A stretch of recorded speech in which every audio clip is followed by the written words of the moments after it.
জ্বালানি তেল নিয়ে ইতিমধ্যে একটা হাহাকার অবস্থা। বিশ্ববাজারে ইতিমধ্যে 3 দফায় জ্বালানি তেলের দাম কমেছে, যেটা বিগত ইসরায়েল এবং ইরান যুদ্ধের সময় তরতর করে দাম বৃদ্ধি ঘটেছিল।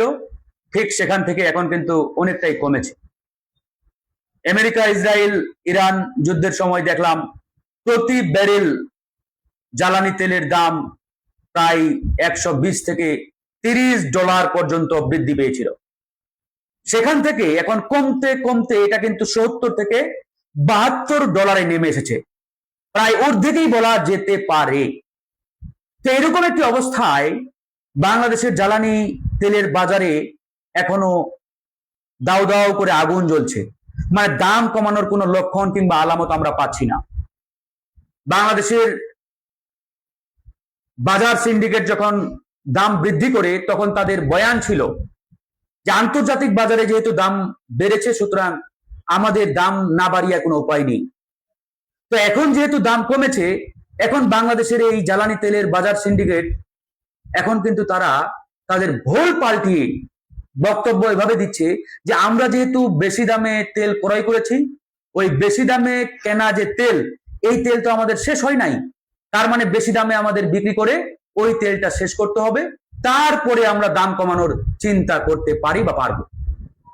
দেখেন কত বড় প্রতারকেরা বাংলাদেশের এই জ্বালানি তেলের সিন্ডিকেট।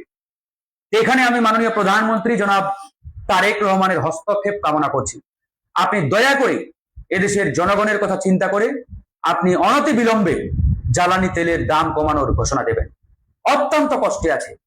আপনি দয়া করে একটু গ্রামে গঞ্জে যদি খোঁজ নেন, আপনি দেখবেন এদেশের মানুষ কি পরিমাণ কষ্টে আছে।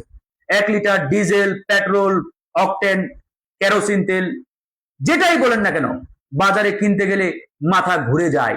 গরিব মানুষদের অবস্থা অত্যন্ত নাজেহাল। আমি নিজে আজকে পেট্রোল কিনতে গেলাম, 1000 টাকার পেট্রোল কিনেছি মাত্র 6 লিটার। চিন্তা করে দেখেন, 6 লিটার তেল 1000 টাকা দাম। এই যে একটা ভয়ঙ্কর পরিস্থিতি, এখান থেকে মুক্তি দিন। মাননীয় প্রধানমন্ত্রী জনাব তারেক রহমান, আপনি এখন শেষ ভরসা।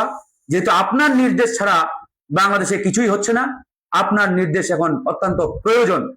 আর আমার এই বক্তব্য যারা শুনছেন এবং শুনবেন, আমি সকলের প্রতি আহ্বান জানাই, জ্বালানি তেলের বিষয়টা নিয়ে আপনারা সবাই একটু সোচ্চার হন। অফলাইন, অনলাইন সব জায়গায় সোচ্চার হন। সোচ্চার হলেই আমার দৃঢ় বিশ্বাস জ্বালানি তেলের মূল্য কমবে। ধন্যবাদ।